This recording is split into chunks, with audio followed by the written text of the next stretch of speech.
Pour l'étape de la finition du contour, je vais vous donner un petit truc rapide.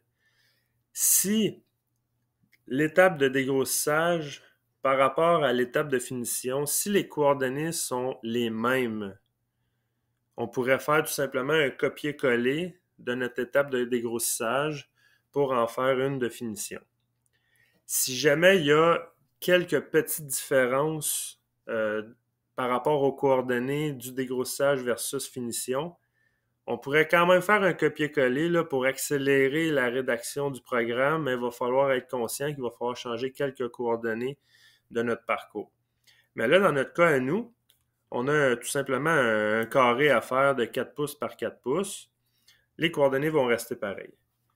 Dans la feuille de montage, pour la finition de mon contour, j'utilise l'outil numéro 3, qui est une fraise en bout 1/4 de diamètre. Et on va lui fournir le rayon dans le contrôleur de 125 millièmes. Alors, le rayon exact, c'est bel et bien 125 millièmes. Quand que mon outil va faire le contour, ben, il ne me laissera pas de surépaisseur par rapport à ce que j'ai programmé. Le petit truc que je vous ai mentionné, c'est de faire un copier-coller de l'étape de dégrossissage. Moi, ce que je fais, c'est que je sélectionne à partir du N2, ben, du bloc N, et jusqu'au M01, je vais faire clic droit, copier.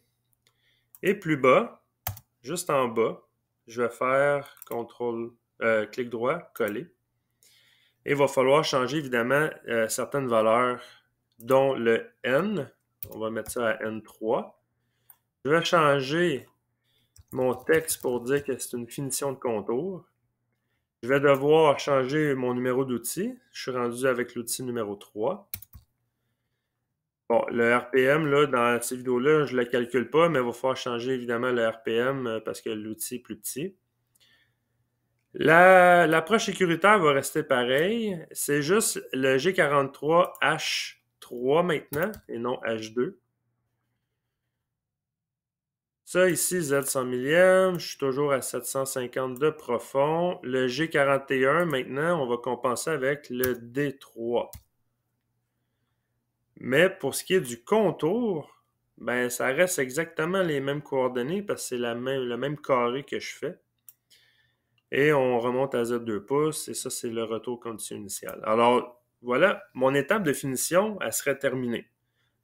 Alors, juste en faisant un copier-coller, on change les valeurs importantes, le N, le T, H, D, et le reste va rester intact. Je vais enregistrer ça. Je vais aller dans VeriCut, simuler le tout.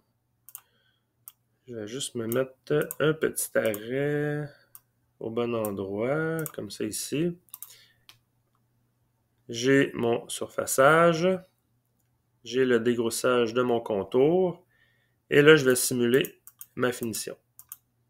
Mon approche sécuritaire, je descends à Z2 pouces, 100 millièmes au-dessus de ma pièce, je vais descendre à moins 750 pour ma profondeur du contour, je vais compenser avec le D3, et j'ai mes coordonnées en Y et en X.